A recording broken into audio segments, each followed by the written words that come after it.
I'm in Corvallis Riverfront Commemorative Park, the main park along the river, the boardwalk as it were. In that direction is where the Marys River meets the Willamette River, and we've been there before. But today, we're going to go this direction. And right here, this is a little bay for people to watch the river. Right now, the foliage is very dense, so there's not much that you can see of the river.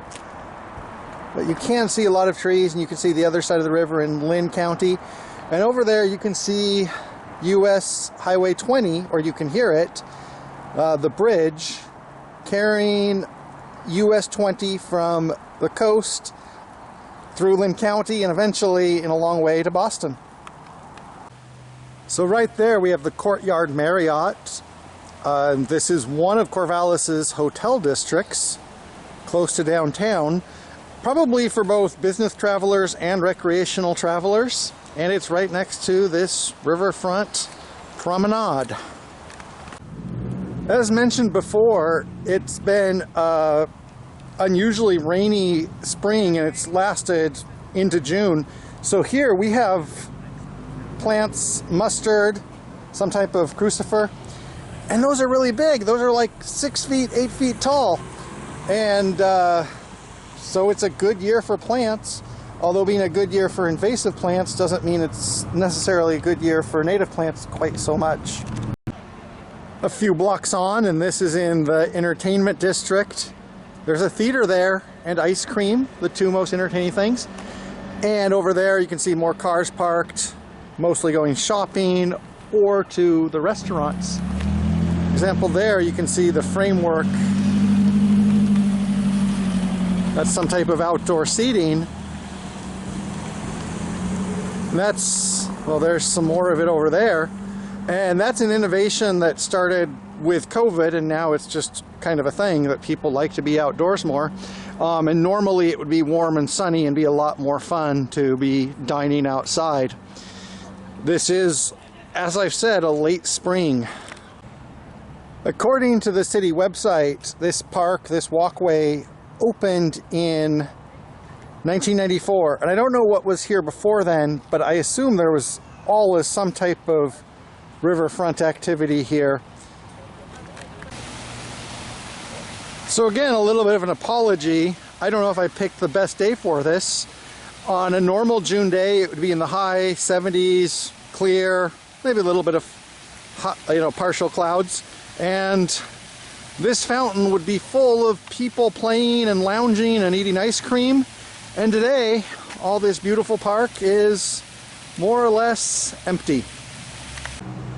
So now we're going underneath the bridges. There's two bridges, parallel bridges that carry traffic across the river.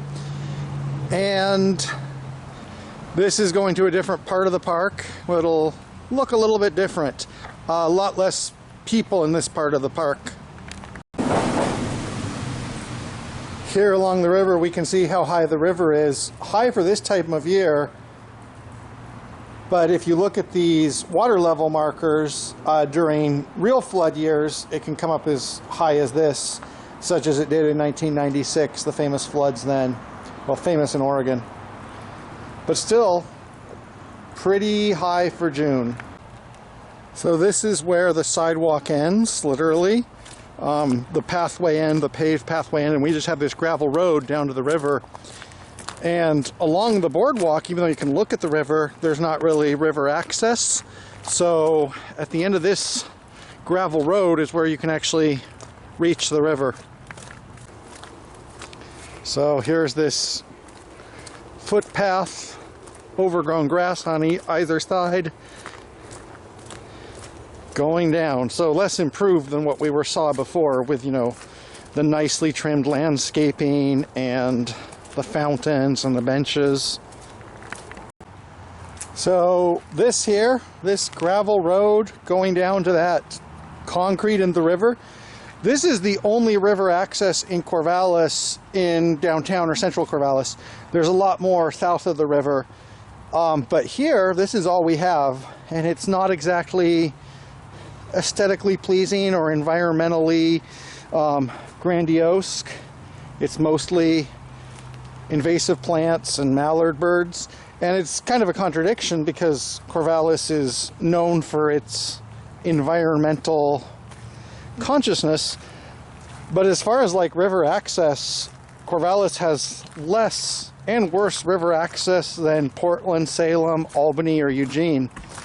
Eugene, you actually have miles and miles of pathways along the river with river access, and even in Albany you have that. In Salem you have Minto Brown Park. In the Portland area you have a lot. And here, see this gravel I'm walking along? Scrubby gravel. This is what you have in Corvallis north of the Marys River. I hope that wasn't too pessimistic and dreary. I wanted to show, though, that Corvallis, which is a city I really like, I live here for a reason, and it is usually really well maintained and looks really nice, but you know, it has its scrappy parts too, and you know, sometimes we have rainy days, and that's today, but we will see more different sides of things in the future.